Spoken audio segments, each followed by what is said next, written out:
جن کو اللہ تعالیٰ نگاہ بصیرت عطا فرما دیتے ہیں وہ ہر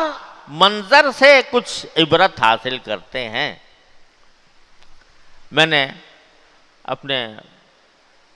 ہمارے بزرگ گزرے ہیں حضرت مولانا ابرار الحق صاحب رحمۃ اللہ علیہ، اللہ تعالیٰ ان کے درجات بلند فرمائے، جو حضرت حکیم الامت مولانا تھانوی رحمۃ اللہ علیہ کے آخری خلیفہ تھے۔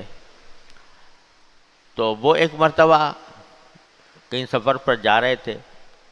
راستے میں گاڑی کا پیٹرول ختم ہو گیا، تو پیٹرول پمپ کے اوپر گاڑی کھڑی کی اور گاڑی کھڑی کر کے وہاں پیٹرول بھروانے کے لیے اپنی گاڑی میں، تو دیکھا کہ ایک بہت بڑا پیٹرول کا ٹینکر وہاں آیا ہوا ہے، یعنی اس کے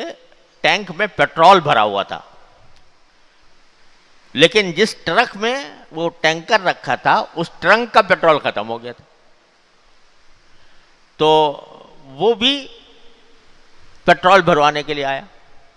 پیٹرول بھروانے کے لیے۔ ہم لوگ بھی اگر دیکھیں منظر تو دیکھ کے گزر جائیں گے کہ ٹھیک ہے اس کا ٹرک کا پیٹرول ختم ہو گیا، لہذا اس ٹرک کے کو ضرورت ہے پیٹرول کی، بات ختم ہو گئی۔ حضرت نے دیکھا تو فرمایا کہ دیکھو یہ معاملہ عجیب ہے، اس کے اندر اپنے اندر اتنا پیٹرول بھرا ہوا ہے، یہ دوسروں کو پیٹرول سپلائی کرنے کے لیے لے کے جا رہا ہے، لیکن خود اس کو پیٹرول کی ضرورت ہے، تو یہ پیٹرول بھروانے کے لیے آیا ہے، خود اس کو پیٹرول کی ضرورت ہے۔ پھر اس سے نتیجہ کیا نکالا کہ دیکھو ایک عالم ہے،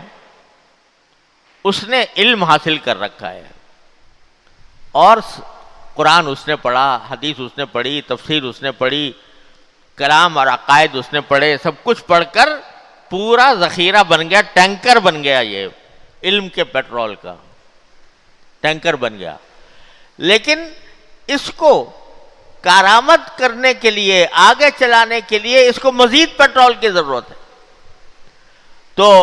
عالم کتنا بھی بڑا ہو جائے لیکن وہ کسی اللہ والے کی صحبت کی اس کو ضرورت ہوتی ہے کہ جس کے ذریعے وہ اپنے اس علم سے کام لے سکے، اس سے آگے بڑھا سکے۔